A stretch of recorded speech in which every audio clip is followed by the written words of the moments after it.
Star Games and Fairy Angel Productions.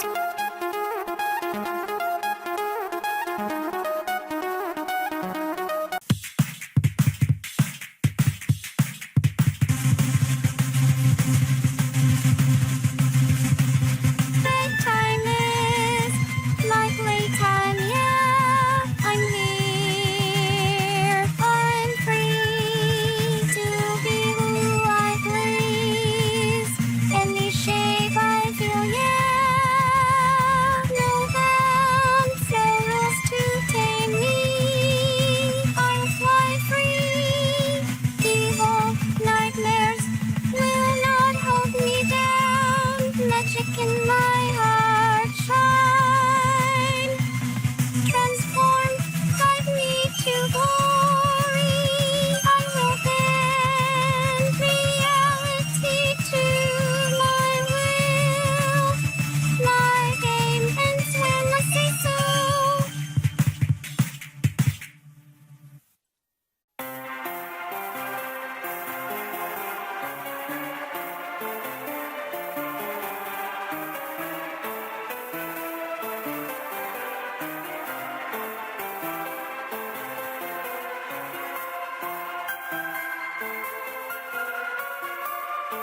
My dream came to an end and I was at some carnival with a fairy doll with me that looks like a hybrid of Empress Cygnus and my snow fairy from Epic Conquest. I did not know where this doll came from, but she was next to me and I was a child-shaped humanoid, and if I willingly touched my arms to feel, I would feel like I was having an out-of-body dream, but I could not feel my body in bed.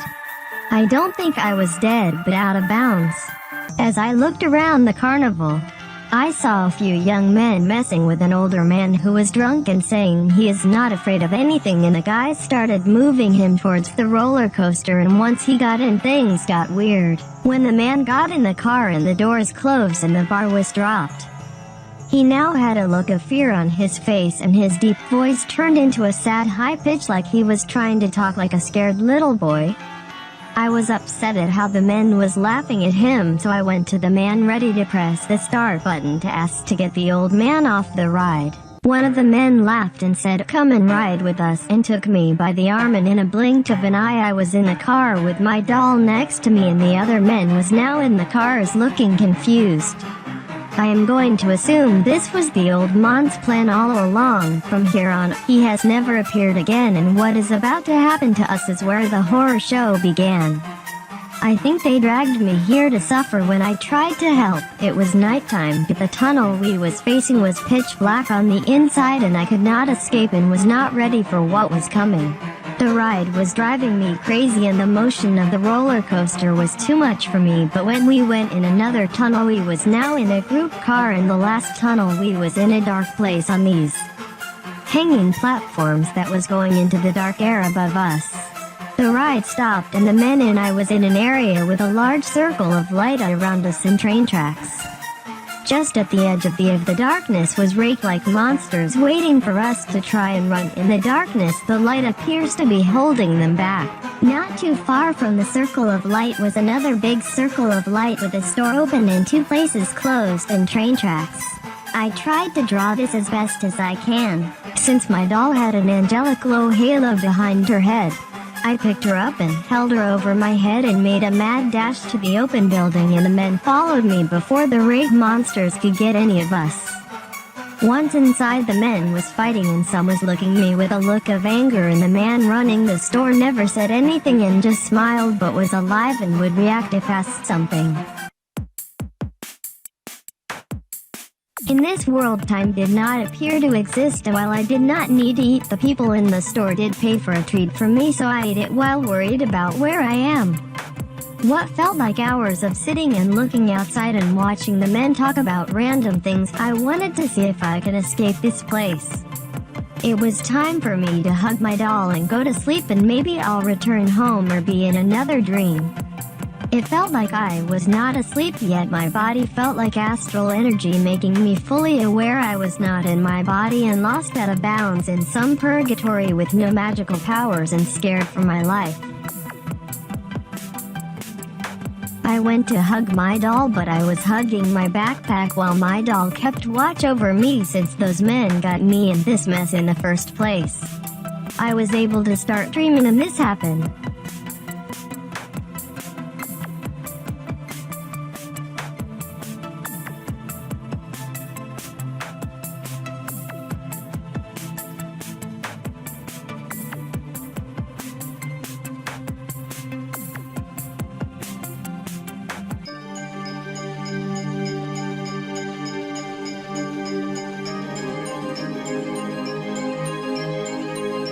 I was so happy to be lucid dreaming and able to see some of my fairy guardians, and I was just about to ask them to go with me on a fun adventure since I felt like I was going to be here for a while. The moment I got excited. To my horror, I was back in the store and my body felt like astral energy. I was starting to get scared since I was still here and not home. I was quickly reminding myself that I had this same thing happen when I fell into the lucid void, and once out I was still in the lucid dream. This calmed me down a little bit, but I started to look around the store.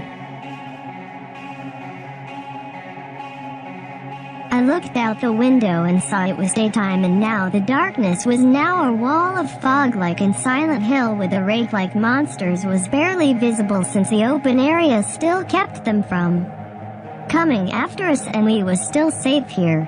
The store now had more people inside that I never seen before, and they was upset and confused about the location and being stuck. And due to how introverted I am, I just hugged my doll and hid in the corner wondering what to do and where do I go.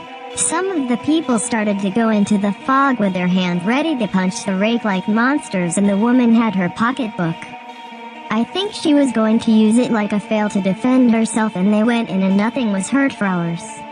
Later the shopkeeper came to me with a can of off-brand orange juice.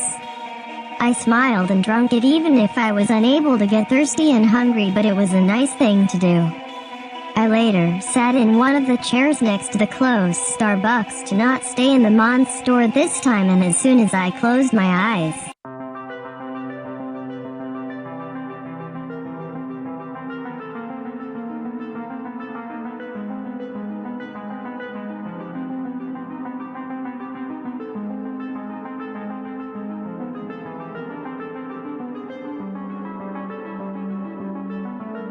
I was in the place I go to when I am having out-of-body dreams or an out-of-body experience. This was the first ever place I've been to when I first had my biggest and detailed out-of-body experience, and it looks the same as I can remember since the first time.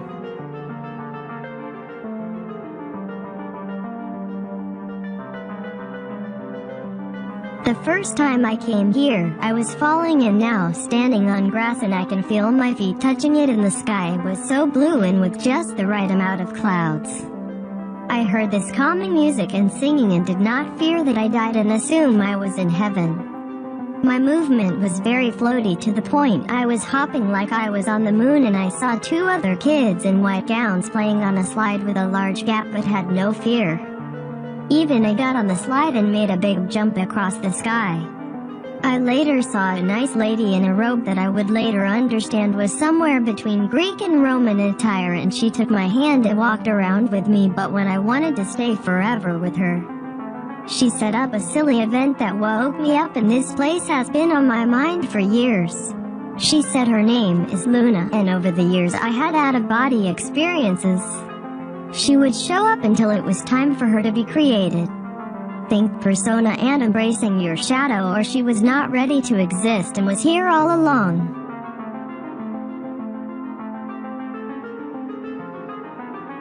I went into the tower to see the Empress of Light, who is always watching the worlds from her viewing area. She still has a high vibration level that keeps me from looking at her face, so she has to have her back facing me. Using her mind, she started to ask me about the gift she has given me. It turns out the gift she gave me was the doll that was with me in that out-of-bounds area. I asked her if she can take me back home. She sighed and said, "You are strong, you will find your way back." I I was back and it was now nighttime and there was more people by the closed building next to the open store, and there appears to be 4 people dressed like the Teenage Mutant Ninja Turtles costumes from the movie and was talking about eating weird food and was handing out burgers and handed me one. I was creeped out, but given that this has no effect on my astral body and it's just a nice thing to do, I took the burger and sat back down and ate it. After eating, I went to sleep yet again to escape. I was in a night world of blue flowers glowing in a giant spirit tree, and at the far end was a woman looking at the tree. I started to move my body towards her to see what I needed to know about this place. As I was moving, I saw fairies fly and tap my nose and poke me and fly back in a playful way. It appears they liked me and was playing with me, and I was amused by this.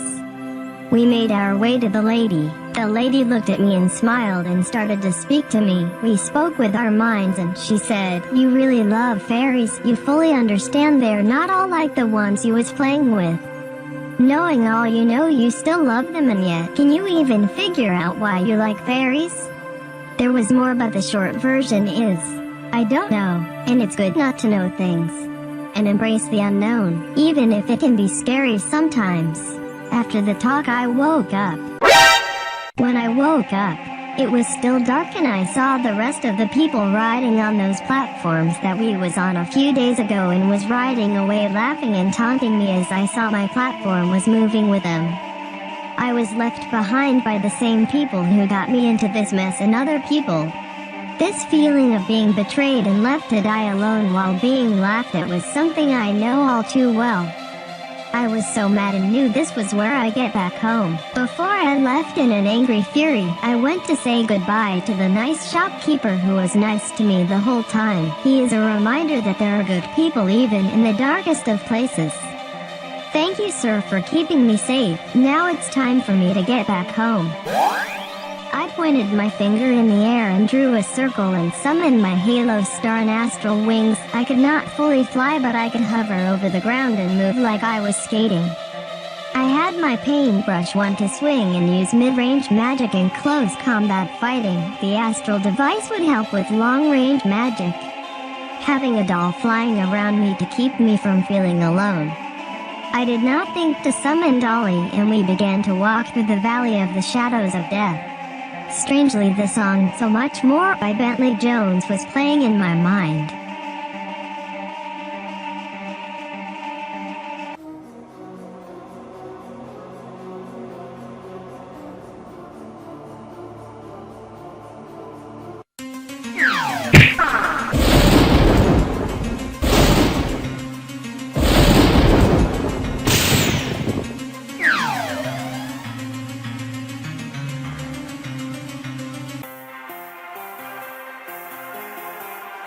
We left the darkness and was high in the sky with a panxi of clouds below and tons of roads and bridges going all over the place, and I can see a city far off. It looks like places have been before in my life, but warped and twisted.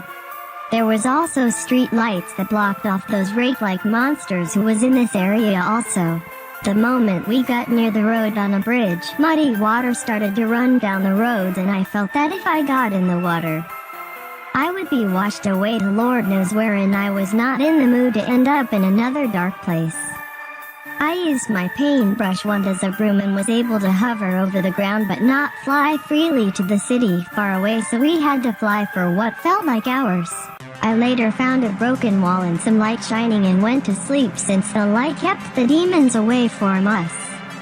While sleeping, I started to strangely think about Legacy of Lunatic Kingdom for some strange reason.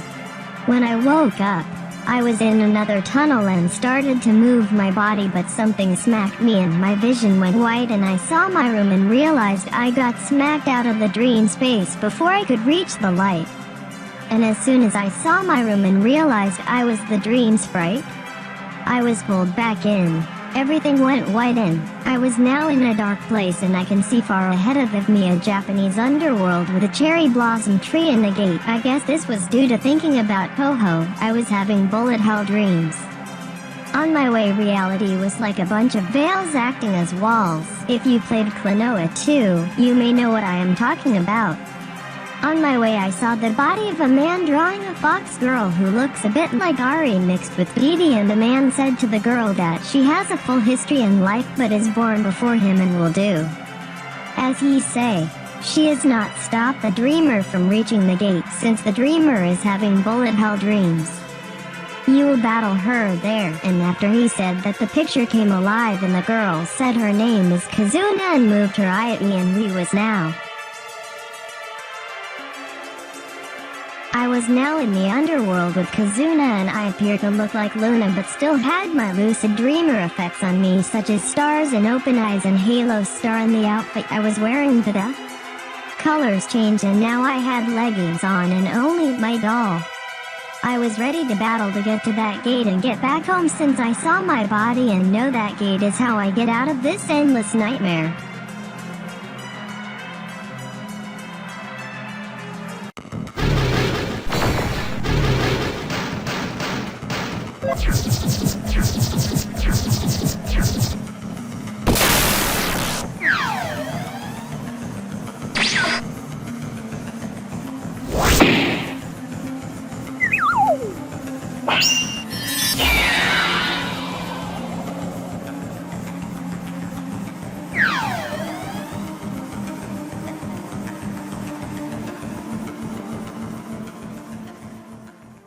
I woke to my alarm going off, and it sounded way louder than ever, and I went to check my phone. A part of me was assuming I forgot to turn the sound off and I was getting a stupid robocall, since it's too early and I could not have been out of my body that long. To my shock and horror, it was the correct time. This was the first time I've left my body entire sleep cycle and did not forget a thing. Due to the days in the other world, my body was rested, but my mind felt like I never got any sleep and wonder if I should get some sleep or not. After some time to think, I did the only thing I could think of.